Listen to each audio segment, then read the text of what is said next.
Story time Telugu. అందరికీ నమస్కారం.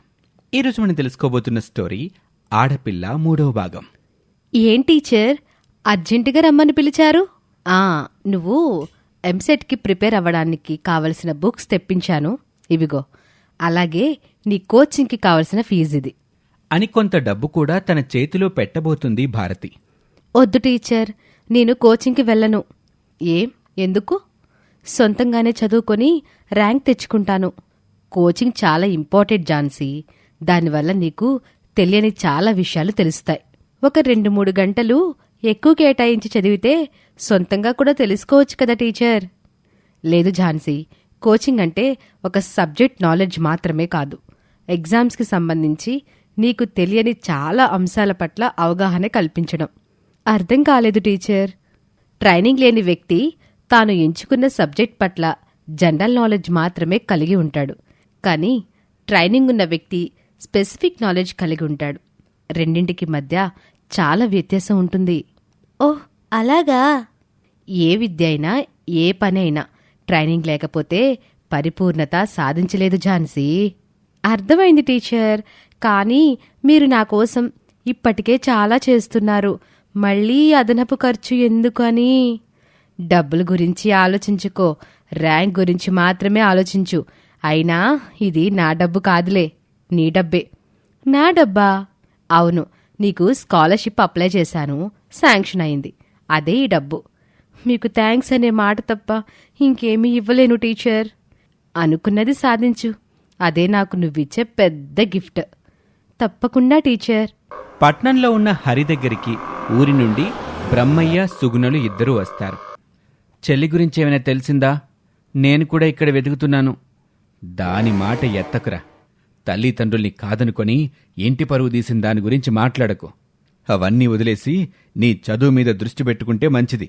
నాన్న అన్న మాటలకు బాధపడిన హరి కోపంలో ఉన్న వాళ్ళ నాన్నని చెల్లి గురించి ఇక ఏమీ అడగలేక, నాన్నా, పొలం ఎలా ఉంది? పర్వాలేదురా, ఈ సంవత్సరం మొక్కజొన్న వేశాను. పంట దిగుబడి కూడా బాగానే వచ్చింది. మీ నాన్నకి మోకాల నొప్పులు వచ్చేసాయరా. అసలు చాకరీ చేయలేకపోతున్నాడు. ఈ పరీక్షలతో నా డిగ్రీ అయిపోతుందమ్మా. పార్ట్ టైం జాబ్ చేసుకుంటూ పీజీ చదువుకుంటాను. నా చదువు కోసం మీరు డబ్బులు పంపించాల్సిన అవసరం ఉండదు. మంచి మాట చెప్పావురా. నీకు ఉద్యోగం వస్తే మేం కూడా కాస్త విశ్రాంతి తీసుకుంటాం. అలాగే అమ్మా. ఎంతైనా వాడు వారసుడే. తల్లి తండ్రి కష్టానికి తోడొచ్చేది వాడే. అవునయ్యా, ఆ మాట మాత్రం అక్షరాల నిజం. అది కొడుగ్గా నా బాధ్యతమ్మా. అయినా అబ్బాయి అమ్మాయి అనే తేడా ఈ రోజుల్లో కూడా ఏంటమ్మా? ఇద్దరూ సమానమే. సమానం ఎలారా? నువ్వు మాతోనే ఉండి మాకు తోడుగా ఉంటావు.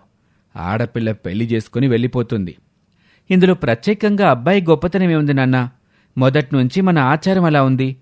అలా కాకుండా పెళ్ళయ్యాక అబ్బాయే భార్యతో పాటు అత్తారింటికి వెళ్ళాలి, అమ్మాయి పెళ్లి చేసుకుని పుట్టింట్లోనే తల్లిదండ్రుల దగ్గర ఉండాలి అని మన పెద్దలు పాటించుంటే వేరేలా ఉండేది కదా. సర్లేరా, ఇప్పుడు ఆ గోల్ దేనికి గాని? ఖర్చులకి డబ్బులు కావాలన్నావుగా, ఇవిగో ఇవి ఉంచు అని కొంత డబ్బులు హరిజేబులో పెడతాడు. నానా హరి, నీకిష్టమని ముద్దపప్పు, ఆవకాయ, నెయ్యి చేసి తెచ్చాను. రా తిందుగాని, చేతులు కడుక్కుని రా బాబు. ఆహా, అయితే ఒక పట్టు పట్టాల్సిందే. ఆ హాస్టల్లో ఫుడ్ తిని తిని నోరు చప్పబడిపోయింది అని తృప్తిగా భోజనం చేస్తాడు హరి. ఇక ఝాన్సీ నిద్ర ఆహారం మానేసి మరి రాత్రింబవళ్లూ కష్టపడి చదువుతూ ఉంటుంది. ఆశ్రమంలోని ఒక అమ్మాయి, అక్కా, నాకీ డౌట్ చెప్పవా? అలాగే అని తన డౌట్ క్లియర్ చేసి పంపిస్తుంది. అప్పుడే అక్కడికొచ్చిన వార్డెన్, మరీ ఇలా చదివితే నీ ఆరోగ్యం పాడైపోతుందమ్మా. కాస్త దాన్ని కూడా చూసుకోవాలి కదా. నా ఆరోగ్యం పోయినా పర్వాలేదు మేడం. ఎట్టి పరిస్థితుల్లో ర్యాంక్ అయితే సాధించాలి. నీకు చదువు పట్ల ఉన్న తపన చూస్తుంటే నాకు ముచ్చటేస్తుంది ఝాన్సీ. నీకు చదువు అంటే ఎంత ఇష్టమో అర్థమవుతుంది. నువ్వు తప్పకుండా ర్యాంక్ సాధిస్తావు. Thank you madam. ముందు నువ్వు వెళ్ళి భోజనం చేసి వచ్చి చదువుకో. Okay madam. ఒకరోజు బ్రహ్మయ్య ఇంటి పక్కింటతనైన రాములు కూతురైన దివ్య, నాన్నా, నాకు చదువుకోవాలనుంది. పొలం పని చెయ్యను. నేను హైస్కూల్కి వెళతాను. చదువు లేదు, ఏమీ లేదు. నోరు మూసుకొని పొలానికి పో. మీరిలా అంటే నేను కూడా ఆ ఝాన్సీ అక్కలాగే ఇంట్లో నుంచి పారిపోతాను. కాళ్ళు విరగ్గొట్టి పొయ్యిలో పెడతాను, జాగ్రత్త. ఆ ఝాన్సీని చూసి నీకు కూడా తెక్క ఆలోచనలు వస్తున్నట్టున్నాయి. ఆ మాటలకు దివ్య ఏడుస్తుంది. ప్లీజ్ నాన్న, నా ఇష్టం నీకు అక్కర్లేదా? అన్నీ ఇష్టప్రకారం జరగాలంటే కుదరదు. కొన్నిసార్లు పరిస్థితులకి తగ్గట్టుగా పోవాలి. అంతేలే, తమ్ముణ్ణైతే వేలకి వేలు ఖర్చు పెట్టి ప్రైవేట్ స్కూల్లో చదివిస్తావు. నేను హై స్కూల్కి వెళ్తానన్నా కూడా ఒప్పుకోవు.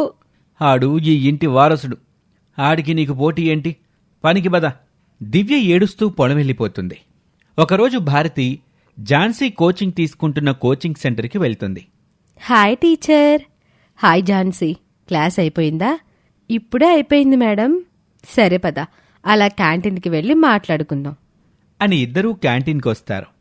నీకోసం ఇంటి నుండి మంచి భోజనం తెచ్చాను, తిను అని క్యారేజ్ తన ముందు పెడుతుంది భారతి. టీచర్ వైపు కృతజ్ఞతగా చూస్తుంది ఝాన్సీ. నీ చూపు నాకు అర్థమైందిలే కానీ ముందు తిను. నీ ప్రిపరేషన్ ఎలా జరుగుతుంది? బాగా జరుగుతుంది టీచర్, తప్పకుండా ర్యాంక్ కొడతాను. ఆ కాన్ఫిడెన్స్ని అస్సలు మిస్ అవ్వద్దు. సరే అన్నట్లు ఝాన్సీ తల ఊపుతుంది. ఇంతకీ కోచింగ్ బాగానే ఉందా? బాగుంది టీచర్. ఝాన్సీ భోజనం పూర్తి చేస్తుంది. సరే మరిక నేను వెళ్తాను, take care. Okay teacher. Brahmaiah పక్క పొలం వ్యక్తి వెంకయ్య, ఏంటో బ్రహ్మయ్య, ఇంకా ఎన్నాళ్ళో మనకి కష్టాలు. చాకరీ చేయడానికి ఒళ్ళు అసలు సహకరించటం లేదు. నీకేమో తెలీదు గాని నాకు మాత్రం ఇంకొన్ని రోజులే. నా కొడుకు చదువైపోయింది, ఉద్యోగం వెతుక్కుంటున్నాడు. రేపో మాపో అది కూడా వస్తుంది. అదృష్టవంతుడివి. నీ అదృష్టం నాకు లేదాయే. ఇద్దరు ఆడపిల్లలే, వారసుడు బుట్టకపోయే. మరి అంతే గదా, ఆడపిల్లదేముందయ్యా, పెళ్లి చేసుకుని పొరుగింటికి వెళ్ళిపోతుంది. కాని కొడుకు తల్లి తండ్రుల్ని వారి కష్టాల్ని భుజానేసుకుని మోస్తాడు. అందుకే అంటారు, మోదుగు చెట్టు మగపిల్లాడున్న ఇల్లు ఎప్పటికీ మోడు బారిబోవని. ఒకరోజు బ్రహ్మయ్య పక్కింటి వ్యక్తి రాములు, ఏమిటమ్మా సుగునా, మమ్మల్ని ప్రశాంతంగా బతకనివరా? మేమేం చేశామన్నయ్యా? ఇంకా ఏం చెయ్యాలి, కూతుర్ని భయము భక్తి లేకుండా పెంచారు. అది జాల్దో. ఎప్పుడో 2 ఏళ్ల క్రితం జరిగిన దానికి ఇప్పుడు ముడి పెడతారేంటన్నయ్యా? ఆ విషయాన్ని, మా కూతుర్ని మేమే పూర్తిగా మర్చిపోయాం. మర్చిపోయి మీరు హాయిగానే ఉన్నారమ్మా. కాని అదే ఇప్పుడు మా తలనొప్పికొచ్చింది. ఏమైంది? రాములు జరిగిన విషయం చెప్పాడు. అసలు మీ అమ్మాయి అట్ట చేసుండపోతే ఈరోజు మా అమ్మాయికి ఆలోచన వచ్చేదే కాదు. మీ పిల్ల వల్ల, మీ వల్ల మేం బాధలు పడుతున్నాం. చుట్టుపక్కన ఉన్న వాళ్ళందరూ ఆమె వైపే చూస్తూ ఉండడంతో సుగుణ తప్పు చేసిందాన్లా తలదించుకుంటుంది. చిచ్చి, ఇది చేసిన పని ఇంకా మమ్మల్ని బాధిస్తుంది. అంత మా తలరాత అని అనుకుని బయట నుండి లోపలికి వెళ్ళిపోతుంది. ఝాన్సీని చూడ్డానికి అక్కడికి భారతి వస్తుంది. How are you Jhansi? Good teacher.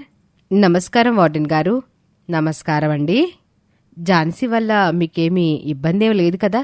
క్రమశిక్షణ, తెలివితేటలు, సమయస్ఫూర్తి కలిగిన మంచి పిల్ల. అసలు కోపం అనేదే తెలీదు. తన ఖాళీ సమయంలో పిల్లల చేత హోంవర్క్లు అవి చేయిస్తూ ఉంటుంది. వాళ్ళకి తెలియని డౌట్స్ చెప్తుంది. పిల్లల్ని సొంత అక్కల్లా చూసుకుంటుంది. పిల్లలు కూడా ఝాన్సీని వదిలి ఒక్క క్షణం ఉండలేరు. ఆ మాటకి భారతి చాలా గర్వపడుతుంది. Wow, so great Jhansi. Jhansi వచ్చాక నాకు కాస్త విశ్రాంతి దొరికిందనుకోండి. ఇంతకుముందు పిల్లలంతా చదువుకోకుండా బాగా అల్లరి చేసేవాళ్ళు. కానీ ఇప్పుడు ఝాన్సీని చూసి వాళ్ళు కూడా చదువుకోవడం మొదలుపెట్టారు. ఝాన్సీ గురించి మీరు చెప్పేది వింటుంటే నాకు చాలా గర్వంగా ఉంది వార్డెన్ గారు. ఝాన్సీని ఈ హాస్టల్లో జాయిన్ చేసినందుకు మీకు కృతజ్ఞతలు నేనే చెప్పాలి. ఝాన్సీ లాంటి ఆడపిల్లని కన్నా తల్లిదండ్రులు ఎవరో గాని చాలా అదృష్టవంతులమ్మా. కానీ ఆ అదృష్టాన్ని అనుభవించే అవకాశం వాళ్ళకి లేకుండా పోయింది. ఆ మాటకి ఝాన్సీకి తన తల్లి తండ్రి అన్నయ్య గుర్తుకొస్తారు. వాళ్ళని చూడాలనిపిస్తుంది. కానీ మనసు చంపుకుంటుంది. ఝాన్సీ కష్టపడి చదివి ఎంసెట్లో టాప్ ర్యాంక్ కొడుతుంది. అది చూసి భారతి ఎంతో సంబరపడుతుంది. ఇక ఆ తర్వాత ఏమైందో వచ్చే భాగంలో చూద్దాం.